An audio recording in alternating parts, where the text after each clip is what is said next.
संभल हिंसा मामला सभी के जेहन में है और ये बताया जाता है कि जहां से ईंट पत्थर चले थे वहां की जमीन को लेकर ये बताया जाता है कि वो अवैध है और उसकी आज पैमाइश होनी है। प्रशासन ने कहा है कि पैमाइश के दौरान हम सभी चीज़ों का ख्याल रखेंगे जिससे बाद में किसी तरीके का कोई विवाद ना हो, लेकिन इस पर राजनीति भी हो रही है।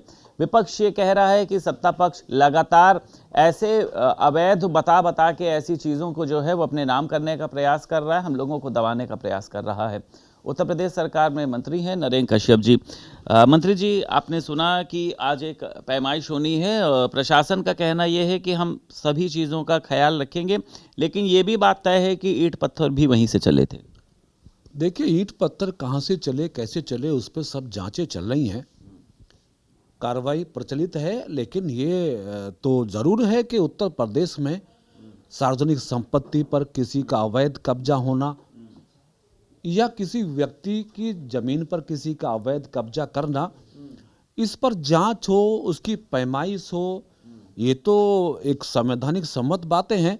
तो यदि प्रशासन किसी ऐसी जगह की पैमाइश कर रहा है या निरीक्षण कर रहा है या उसकी जांच कर रहा है कि जहां से पत्थर चले हैं झगड़े में, फसाद में, तो इसमें मेरे ख्याल से प्रशासन पूरी मुस्तैदी के साथ अपनी वैधानिक कार्रवाई को आगे बढ़ाएगा। उसमें किसी पक्ष या विपक्ष को नुकसान पहुंचाने का कोई मंशा किसी अधिकारी या शासन का नहीं हो सकता है। ठीक है, बंगाल में अब एक अलग तरीके का मामला चल रहा है कि किस तरीके से, क्योंकि आप लोग कह रहे हैं भाजपा वहां पर आने जा रही है, भाजपा को कैसे रोका जा सके।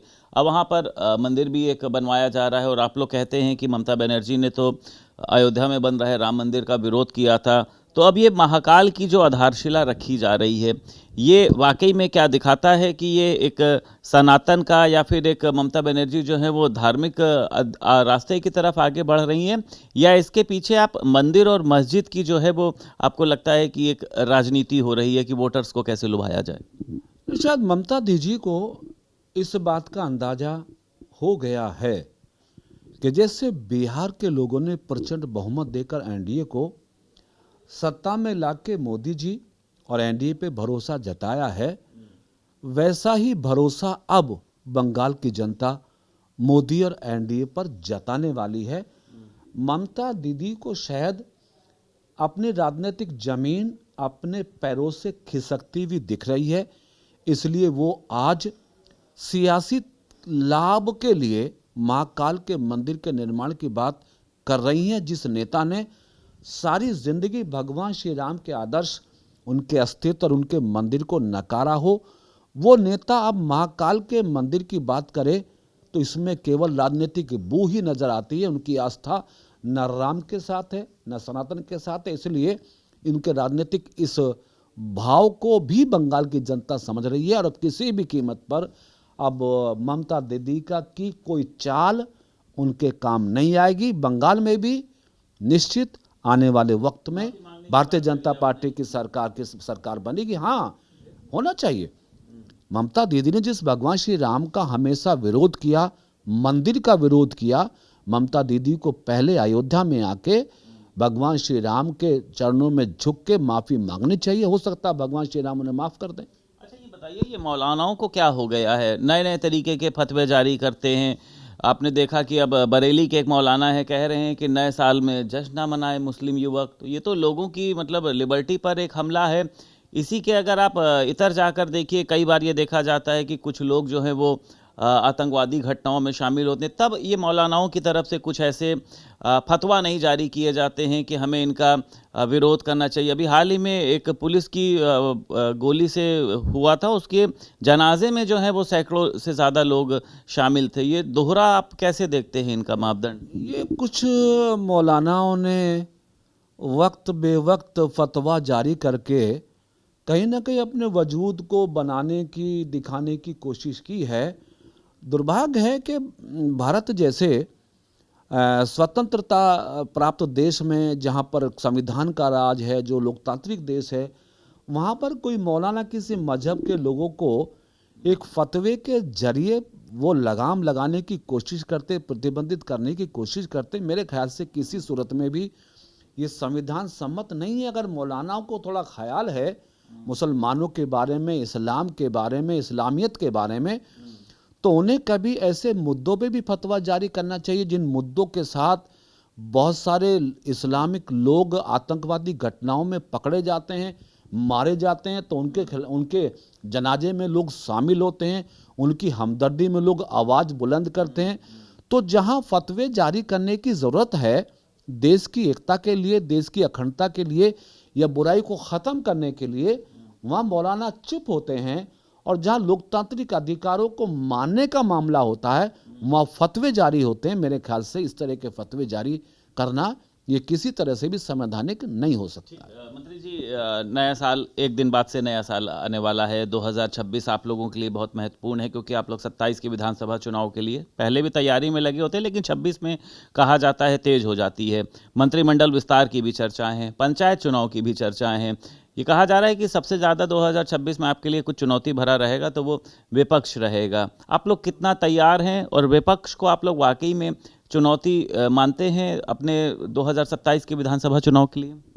देखिए, जहाँ तक 2027 के विधानसभा का सवाल है तो भारतीय जनता पार्टी और एनडीए गठबंधन ने जिस तरीके से 8.5 सालों में उत्तर प्रदेश की जनता के लिए सबका साथ और सबके विकास की अवधारणा के आधार पर काम किया है, उसका प्रतिफल उत्तर प्रदेश की जनता ने निकाय के चुनाव में, उपचुनावों में देने की कोशिश की है।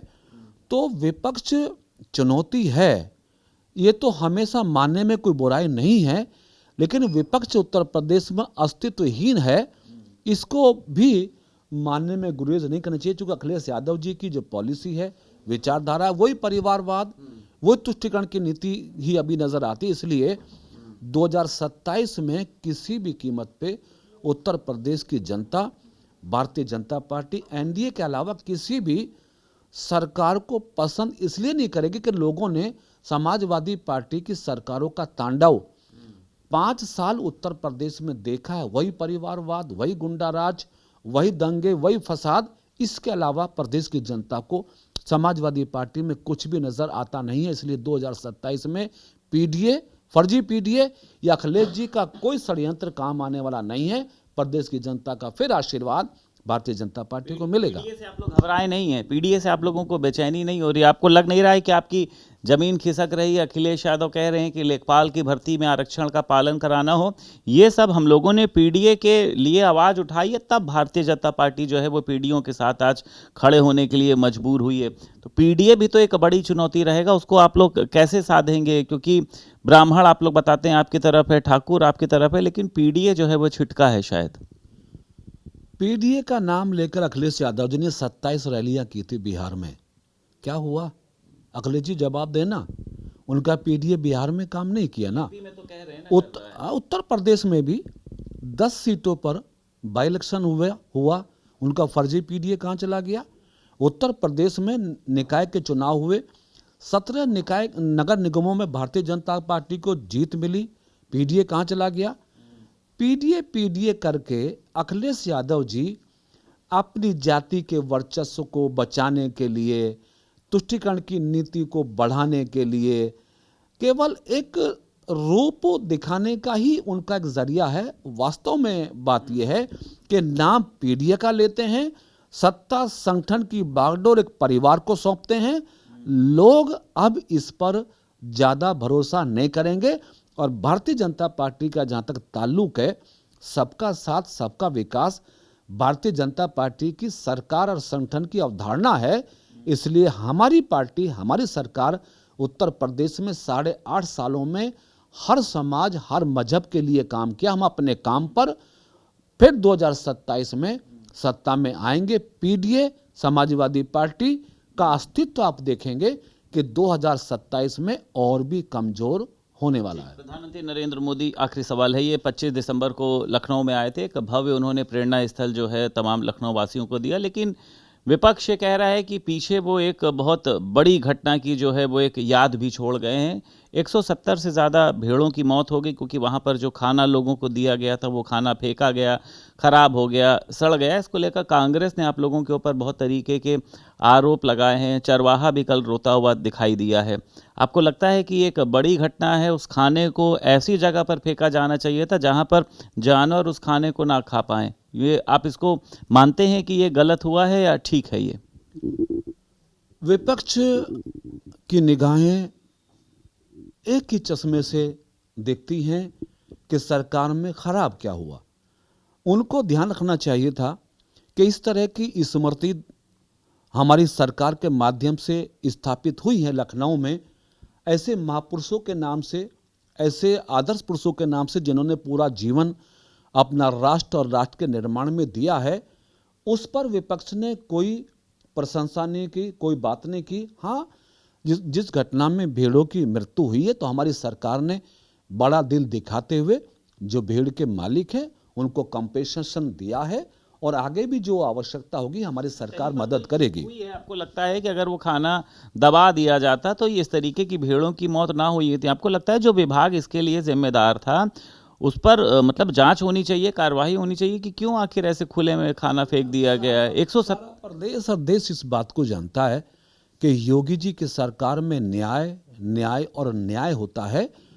लोगों को संतुष्ट रहना है कि जो भी छोटी बड़ी घटनाएं किसी प्रकार से भी उत्तर प्रदेश में होती हैं तो योगी जी की सरकार उसकी जांच करा के जो भी दोषी होते हैं, करवाएंगे आप जो लोग? भी दोषी होते हैं उनके खिलाफ कार्रवाई होती है। इस घटना में भी जो दोषी होगा वो सरकार और कानून की निगाह से नहीं बचेगा। बहुत शुक्रिया बात करने के लिए। उत्तर प्रदेश सरकार में मंत्री नरेंद्र कश्यप हमारे साथ मौजूद थे। लखनऊ से वीडियो जर्नलिस्ट एस के वर्मा के साथ संदीप खेर, भारत समाचार।